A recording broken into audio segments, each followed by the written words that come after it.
aktivis. Anda kembali bersama kami di Forum Christian, masih bergabung bersama kami perwakilan dari sejumlah partai politik. Nanti saya mau tanya ke Sekjen PAN sebagai salah satu anggota dari KIB nih. Kira-kira dari 3 nama capres, Pak Prabowo dan juga mungkin kita masih menunggu Ketua Umum PDIP mengumumkan siapa capresnya, bisa nggak, mungkin nggak untuk menjadi calon presiden yang bakal diusung oleh KIB? Kan belum ada nih.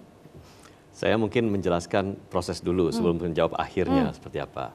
Nah, segera setelah kita kemudian mendeklarasikan kerjasama KIB beberapa waktu yang lalu, KIB kemudian menandatangani nota kesepahaman. Jadi bagaimana kita mengatur kerjasama kita, apa yang akan dilakukan dan lain-lain. Jadi artinya KIB ini memiliki sebuah program kerjasama yang sudah terstruktur, tersistematis ke depannya.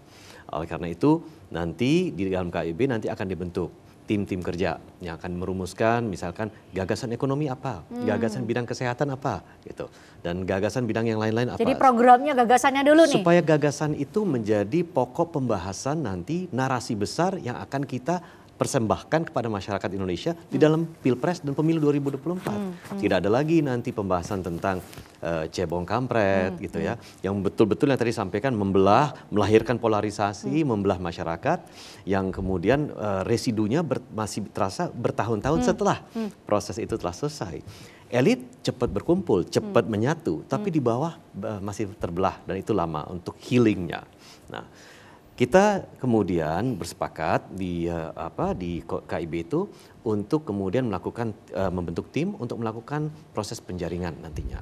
Tetapi masing-masing partai politik menjalankan proses internalnya. Ya. Seperti sekarang dilakukan oleh PAN. PAN sepanjang bulan Juni kami telah menginstruksikan seluruh DPD kami yaitu kabupaten kota untuk melakukan rakerda dan mengusulkan nama-nama yang diusung sebagai capres dari PAN berdasarkan arahan dan masukan dari akar rumput. Oke, bottom up ya? Ya, bottom up. Jadi misalnya dari Jawa Timur, DPD Kabupaten Kota Jawa Timur banyak yang keluar misalnya namanya Ibu Khofifah. Itu di Jawa Barat Pak Ridwan Kamil itu misalnya. Nanti kira-kira seperti Nasdem nggak DPW-nya datang gitu ya, kemudian mengumumkan nama-nama yang kira-kira kita kumpulkan dulu sampai dengan akhir bulan Juni ini, rakerda harus selesai. Nanti mulai Juli pertama sampai dengan 15 Juli Rakerwil, jadi provinsi. Kita dengarkan, kita tampung seluruh nama-nama dari provinsi. Nah setelah itu ya kita akan lakukan Rakernas 26 sampai 28 Agustus. Agustus ya. Dan disitulah nanti kita peras lagi nama-nama tersebut untuk dikeluarkan nama-nama yang memang diusung capres dan cawapres. Oke, konteks PAN kan agak berbeda ya. Komitmen sudah dibuat dulu dengan mitra koalisi, setidaknya ada Golkar dan juga P3 gitu ya. Jadi nama-nama yang muncul bottom up tadi dari bawah ke atas itu tetap harus dikomunikasikan dengan kawan koalisi. Nah, tentu. Jadi setelah kita memutuskan menyampaikan 3 nama capres dan cawapres, kita akan bawa ke teman-teman koalisi untuk kita bahas. Golkar, P3. Ya, dan karena kita meyakini bahwa teman-teman koalisi pun melakukan proses yang sama. Gitu. Sehingga kita nanti akan samakan lagi nama-nama itu, kita kemudian membuat sebuah diskusi dialog internal yang sangat komprehensif, yang sangat substansial, sehingga kemudian ketiga pihak ini sebagai koalisi akan melahirkan nama yang akan kita usung bersama-sama. Jadi nanti akan ada kesepakatan kolektif di antara para mitra koalisi. Dan itu dilakukan terbuka ke publik? Tentu nanti akan diumumkan terbuka ke publik, tetapi prosesnya tentu pembahasan itu kita lakukan secara internal, tetapi kita akan sampaikan bahwa outputnya itu nanti ada nama capres dan cawapres dari koalisi. Dari koalisi. Ya. Mas Adi, Anda percayakah bahwa semua itu dilakukan di panggung depan, tidak di panggung belakang? Ya antara percaya dan nggak percaya, karena pada praktiknya setelah KIB ini terbentuk memang begitu banyak diskursus politik yang disampaikan. Misalnya? Terutama ketika Pak Zulhas jadi Mendak bilang kasih waktu 1 bulan eksekusi soal minyak goreng selesai. Kan kita tunggu, itu ada gunanya KIB. Artinya apa? Ketika amunisi-amunisi yang tergabung dalam KIB ini menyelesaikan begitu banyak persoalan kebangsaan, itu disebut sebagai ini politik gagasan. Ya. Tentu bukan hanya politik gagasan yang ada di langit, tapi politik gagasan yang bisa diterjemahkan. Sekarang kita tidak bisa menilai.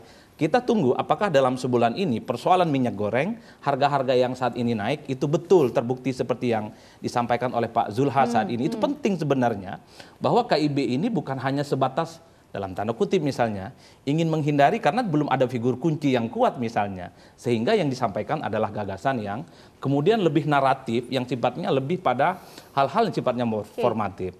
Kalau saya ibaratkan main bola ya, KIB ini kan semacam orang main bola, tapi gerakannya tanpa bola.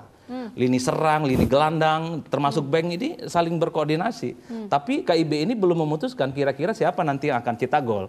Beda dengan Nasdem ceritanya. Nasdem ini sudah bicara tentang siapa akan cetak gol. Ada 3. Iya, kira-kira begitu. Sambil lalu berpikir bagaimana mengkoordinasi barisan serang, kemudian para gelandang dan para bek ini kemudian disiapkan untuk mensupport para pencetak gol ini yang akan datang. Rada-radanya memang Nasdem ini melihat bahwa salah satu portofolio politik di Indonesia itu kan figur heavy sebenarnya. Yang dilihat itu bukan partai.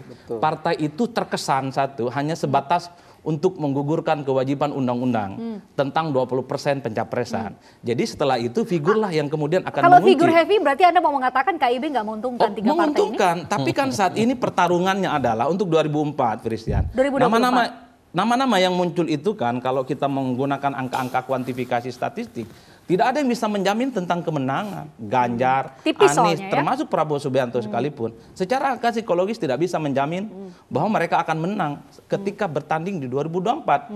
Inilah yang kemudian membuat kenapa begitu banyak elit-elit partai politik sampai saat ini belum menggelar karpet mereka kepada nama-nama yang menjulang di survei. Ini juga bagian dari kuasa partai politik. Jadi kalau rada-radanya kita membaca konfigurasi politik saat ini antara mazhab Nasdem yang lebih menonjolkan figur misalnya dengan mazhabnya KIB yang di situ ada Pak Yun, ini sebagai upaya pertarungan kuasa partai politik dengan kuasa figur. The end of the day-nya orang akan melihat ini lebih condong kemana yang lebih menguntungkan secara politik. Disitulah akan dihitung. Kalau memang KIB nanti pada akhirnya kalkulasinya tidak terlampau kuat jagoan yang diusung, entah itu karena misalnya berdasarkan suara yang dari bawah, kok rasa-rasanya pastinya juga akan mengambil dari suara-suara yang signifikan di survei. Begitupun sebaliknya, kalau nama yang diproyeksikan oleh Nasdem, nama-nama penting muncul di survei, kalau tak ada peminatnya, kan juga gagal untuk bicara. Karena begini yang saya tangkap, ketika Rakernas mengumumkan 3 nama capres. Rakernas mana nih? Nasdem? Nasdem maksud saya. Muhaimin Iskandar bukan datang ke Nasdem, tapi datangnya ke Gerindra. Apa itu maksudnya? Padahal Muhaimin Iskandar itu butuh teman untuk maju di 2024. Apalagi ke Gerindra mengatakan, saya siap sebagai cawapres Prabowo. Kenapa tidak datang ke Nasdem? Saya siap sebagai cawapresnya. Bagi 3 bakal. Bagi 3 nama yang dinominasikan. Ini yang saya sebut bahwa dalam konteks ini partai-partai yang belum terlihat kongsi politiknya, terutama PKB. Saya agak aneh cara membacanya. Satu sisi menyatakan cinta terlarangnya dengan PKS, dengan Koalisi Demokrat. semut merah. Ya, saya menyebut cinta terlarang ya. Tapi tiba-tiba mimpinya ingin menikah dengan Prabowo Subianto gitu. Agak menyebut bingung. ini koalisi paling realistis karena hitung-hitungan matematis terpenuhi lah Presiden. Iya, tapi kan Bang Dhanil akhirnya bingung sebenarnya cinta Muhaimin Iskandar itu ke siapa? Nah, Karena beneran dia bingung nggak, Bang begitu Dhanil? banyak taruh itu cintanya di banyak partai politik gitu loh. Beneran bingung nggak punya mitra yang tidak jajaki? Kan Pak Prabowo kalau dalam bahasa anak Medan tuh biasa diperli, gitu. Ditaksir oleh yang lain itu biasa. Jadi nggak GR gitu. Jadi biasa saja gitu. Jadi yang jelas Pak Prabowo ya senang saja dengan siapapun selama tadi komitmen pertama yang saya sebutkan tadi itu kita jaga dan kita bersepakat. Nah itu pertama. Kemudian kedua Mbak Christian kan Gerindra kemudian PDIP itu relatif lebih mudah untuk membangun koalisi. Karena perolehan suara kalau nasional PDIP dan jumlah kursi bisa sendiri besar, gitu ya. Tapi kemudian Gerindra kan tinggal ajak satu saja misalnya. Terpenuhi. Jadi kita nggak harus ajak banyak-banyak, sudah terpenuhi. Bisa ngajak Nasdem, bisa ngajak PAN, bisa ngajak P3 ya macam-macam semuanya kita ajak satu ya sudah selesai. Jadi relatif tidak kompleks seperti teman-teman yang lain begitu. Jadi tentu fokus dari Gerindra dan Pak Prabowo pada saat ini tentu adalah itu tadi membangun komunikasi dengan semua pihak, kemudian mana yang paling cocok, mana yang paling punya chemistry, ya sudah nanti tinggal diakatkan kira-kira begitu. Saya tadi langsung loncat ke sana, saya lupa tadi satu pertanyaan belum dijawab Pak Edi nih. Kira-kira ada 3 nama bakal capres disebut oleh Nasdem yang direkomendasikan Nasdem ada Ketua Umum, mungkin fit memenuhi kualifikasi dari suara-suara yang sudah mulai terdengar di bottom di akar rumput di PAN? Ya, sekarang kan masih berjalan prosesnya. Tetapi memang kita sudah lihat untuk nama-nama yang keluar, mungkin lebih kepada nama-nama yang daerah heavy, misalnya Jawa Timur tadi Ibu Khofifah, Jawa Barat Ridwan Kamil, gitu itu yang keluar. Jawa Tengah Pak Ganjar keluar. Ini ceruk ya, karena 3 daerah itu banyak sekali. Tetapi secara keseluruhan ada nama-nama yang konsisten keluar di berbagai daerah. Siapa itu? Gitu. Ada misalkan saja Pak Anies, Pak Erick Thohir, ada juga Pak Ganjar keluar di itu. Ridwan Kamil mungkin karena masyarakat akhir-akhir ini sering mengikuti perkembangan Pak Ridwan Kamil, empatinya tinggi sekali, dia juga sering keluar. Jadi ada nama-nama yang keluar di daerah sangat kuat, tapi secara nasional konstan keluar. Nah ini nanti mudah-mudahan dalam kurun waktu beberapa hari ke depan kita sudah bisa menghimpun nama-nama dan kita melihat mana nama-nama yang paling sering keluar. Dan saya kira karena memang menu nama-nama calon pemimpin kita ke depan banyak, tetapi ya sudah kita ketahui siapa saja kurang lebih, rasanya mungkin tidak akan banyak berbeda dengan apa yang sudah dibicarakan masyarakat dan diekspektasi oleh masyarakat untuk nanti menjadi calon pemimpin kita ke depan. Saya balik lagi ke Nasdem. Kami tunjukkan, ini partai politik ya ditujukan. Kami punya datanya, Pak Plate. Jadi tadi efek elektoral ya, Mas Adi yang mau saya tunjukkan. Nah ini hasil survei SMRC. Jadi 41% pemilih Nasdem akan memilih Ganjar Pranowo pada Pilpres 2024. Mas Adi tadi mengingatkan bahwa tentu partai juga hitung-hitungan dong.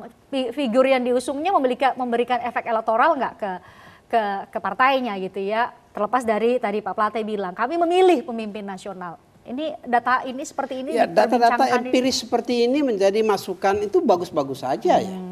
Bagus, dan itu juga menjadi perhatian kami. Tapi kami tidak balik posisi ya. Dengan pengalaman empiris kami tidak balik mengutamakan kotel efek untuk partai legislatif. Itu bukan satu-satunya dasar. Ya, mengutamakan dibanding dengan mengutamakan pemimpin nasional. Kami mengutamakan pemimpin nasional dalam konteks capres. Ya, sedangkan untuk konteks pemilu legislatif ada strateginya yang lain. Betul yang disampaikan oleh Pak Mas Adi tadi ya.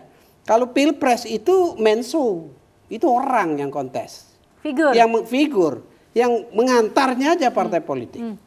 Ya. Kenapa? Karena setelah kontes ya, partai politik itu perlu memberikan dukungan untuk kepentingan jalannya pemerintahan yang lebih aman, yang lebih stabil.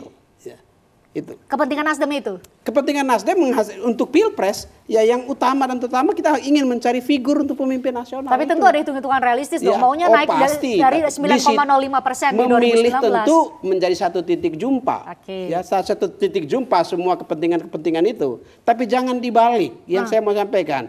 Sulit untuk memahami itu, tapi itulah keputusan yang kami ambil. Ya, itu yang keputusan yang kami ambil, bahwa yang harus kita utamakan. Kita juga belajar dari realitas yang terjadi lah.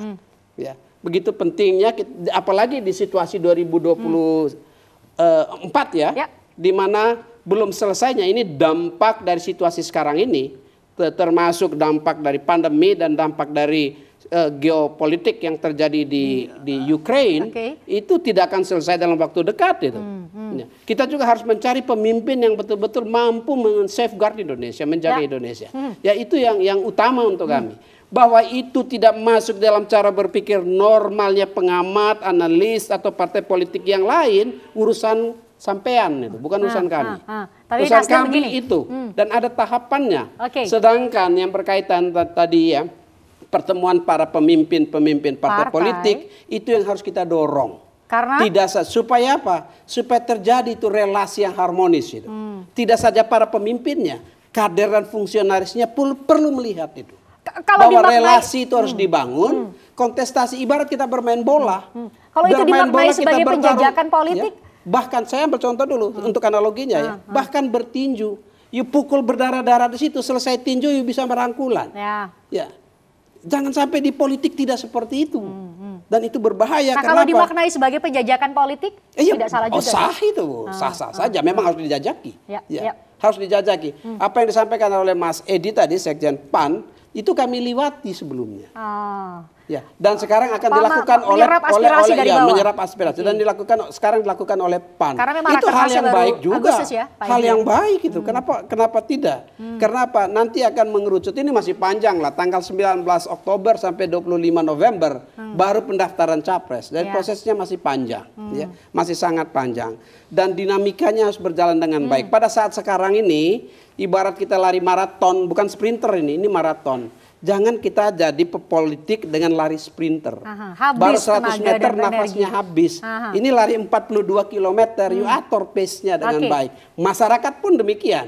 Diatur agar masyarakat itu mendapat edukasi yang baik sehingga dia siap untuk menghadapi kontestasi dengan kualitas yang lebih dalam baik. konteks itulah kenapa, apakah dalam konteks itulah karena ini adalah lari maraton menuju Pilpres 2024, PDIP tampak masih belum mengumumkan calonnya, atau alasannya karena PDIP satu-satunya partai yang sudah punya tiket bisa mencalonkan sendiri tanpa koalisi, atau ada alasan lain, Mas Rifki? Ya, saya mau jawab satu-satu dulu. Tadi Mas Adi bilang dengan masuknya nominator Mas Ganjar di Partai Nasdem, ada gemuruh. Kami merasa ada persoalan. Kami katakan nggak ada persoalan. Saya dengan Bang Plate ini baik-baik saja, dengan seluruh anggota fraksi Partai Nasdem di DPR juga baik-baik saja.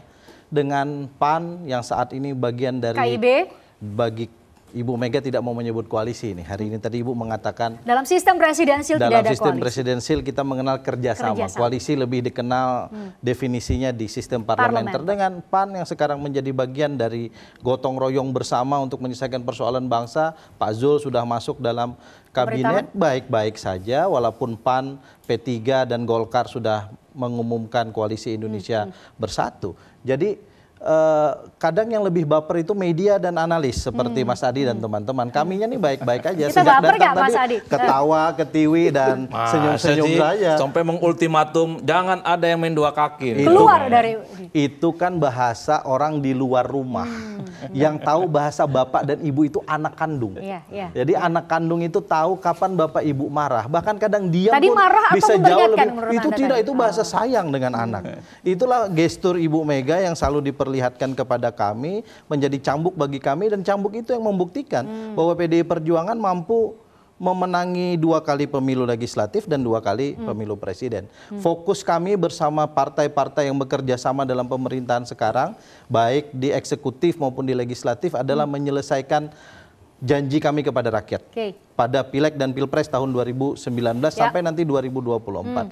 Terkait dengan kapan momentum PDI Perjuangan akan mengambil sikap soal Pilpres, Ibu Megawati Soekarno Putri adalah ketua umum terlama di Republik ini. Punya pengalaman yang paling panjang. Bahkan dalam beberapa penghargaan dari lembaga internasional, Ibu Mega disebutkan sebagai perempuan paling berpengaruh di Asia dalam konteks politik. Sehingga dalam segala hal itu dan terlebih terkait dengan konstitusi partai, kami meyakini Ibu akan memutuskan pada momentum dan saat yang tepat dengan orang yang tepat, dan insya Allah akan mengundang kerjasama yang besar untuk kita kembali memenangi Pileg dan terutama Pilpres pada tahun 2024 yang akan datang. Oke, nanti saya minta pandangan Mas Adi, tapi kita harus jeda. Usai jeda kami akan kembali untuk Anda di Forum Christian.